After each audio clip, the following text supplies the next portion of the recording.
रामराम शेतकरी मित्रांनो, ज्या भागामध्ये जास्त प्रमाणात तण होतं तिथला मक्का आपण आता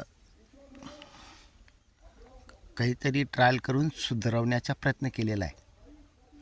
सुरुवातीला बघू शकता तुम्ही किती तण होतं आणि ऑलरेडी आपण अगोदरही दाखवलेलं आहे. जास्त तणामुळे झटका बसलेला होता, कारण पिकांना जे आपण पाणी देत होतो त्यानुसार एका भागमध्ये तण कमी असल्यामुळे ते परिपक्व आणि जे काही अन्नद्रव्य पाणी जे देत होतो ते पूर्ण तिकडच्या मक्काला लागत होतं आणि इकडचं हे तण पण खात होते आणि पिकं पण खात होते.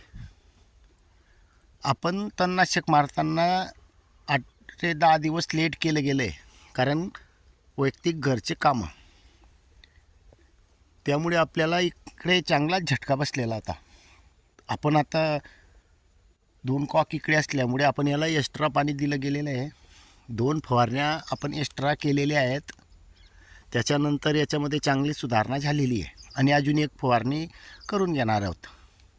फवारणीमध्ये पानाद्वारे जे दिलं गेलं तर ते अति फायदा होतो आणि आपण ज्या न्यूट्रिशन बनवतो आहे याचे रिझल्ट आपल्याला लवकर दाखवतं आहे. म्हणजे जमिनीमध्ये जे काही पडलेलं आहे ते पण अवेलेबल करतं आणि जमिनीतून आपण एक्स्ट्रा याला 200 म्हणजे 150 300 लिटर 2 कॉकांना एक्स्ट्रा दिलेलं आहे. तर शेतकरी मित्रांनो, आता बऱ्यापैकी फरक पडलेला आहे. ज्या जागेवर ऑलरेडी जास्त पाणी होतं तणामध्येच 2 नळ्या होत्या, आता बघू शकताय तुम्ही इथे 2 नळ्या आहेत, तर इथे काही तेवढा असर नाही आहे. दाटी जास्त आहे पण काही तेवढा म्हणजे त्याच्यात लगेच सुधारणा झाली, कारण ऑलरेडी 2 नळ्या होत्या 3 लैंग असल्यामुळे. इथे 3 लैंग आहेत बरं का. आणि हे जो तण आहे हे तर मेलच नाही आहे. इथला मक्का आता सुधारायला सुरुवात होऊन गेलेली आहे, म्हणजे चांगला सुधारलेला आहे. तर शेतकरी मित्रांनो, थोडं तण नियोजन हे सर्वात महत्त्वाचं मला दिसतंय, कारण काही लोक सांगतात मोठे तण उद्या मग मारा, आणि काही फळबागमध्ये हे सक्सेस असेल, पण हे जो छोटे येणारे पिकं आहेत आणि यामध्ये जे तणापेक्षा पिकापेक्षा कधी तण लहान होत असेल तर 100% नुकसान होतं, यात शंका नाही आहे. मग त्याच्यासाठी आपल्याला बऱ्याच उपाययोजना कराव्या लागतात, म्हणजे कसरत करावी लागते. आपण अगर कसरत केली नसती तर मला नाही वाटत हा मक्का लवकर सुधारला असता. आता बघा लागले असतं 2 लैंगे आपण नियोजन असं केलं आहे की पाण्याची जिथं ड्रीप होल असेल तिथे आपण नळी टाकण्याचा प्रयत्न करून पाणी दिलं गेलेलं आहे. तर त्याच्यामुळे आपल्याला आता समाधानकारक मक्का दिसतो आहे.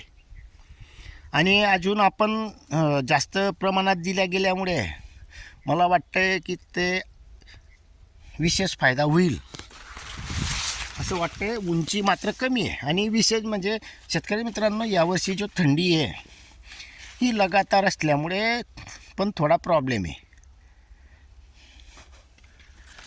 भुट्टाचं हे निघणं सुरू झालेलं आहे, आता इकडेही निघणं सुरू झालेलं आहे, तिकडे तर आहेच.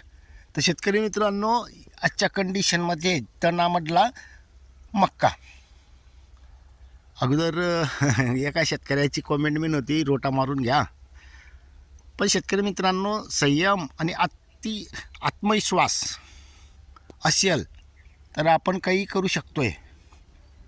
आणि आपल्या नैसर्गिक निविष्ठा असल्यामुळे आपल्याला लवकर बेनिफिट भेटते. रासायनिकमध्ये भेटत नसेल हा एक विषय वेगळा आहे, पण नैसर्गिक जे आपण वापर करतो आहे ना त्याचे हे फायदे आहेत.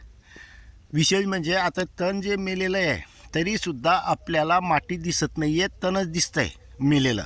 काही थोडंफार असेल बी आता आहे ते काही आपल्याला फरक पडत नाही, कारण मक्का वाढ झालेली आहे. खालती सायरमध्ये ते वाढ होणार नाही त्याची. तर शेतकरी मित्रांनो, ह्या अशा नियोजन करून आपण मक्का लाईनमध्ये लावलेला आहे. आता जो मक्का आपला तण कमी होतं तिथला मक्का कधी बघितला तर तो थोडासा आगाऊ आहे, म्हणजे पुढे या कंडिशनमध्ये. आणि शेतकरी मित्रांनो, आपलं खराब असेल तर खराबी दाखवतो, चांगलं असेल तर चांगलंही दाखवतो, कारण आपण एक शेतकरी आहे. फक्त चांगले चांगले व्हिडिओ दाखवून लोकांना गैरसमज करून देत नाही आपण. हा इकडचा मक्का आहे, याला आता कॅमेरामध्ये बी बसणं कठीण झालेलं आहे. आता आपल्याकडे मोबाईलचा कॅमेरा आहे. तर शेतकरी मित्रांनो, धन्यवाद.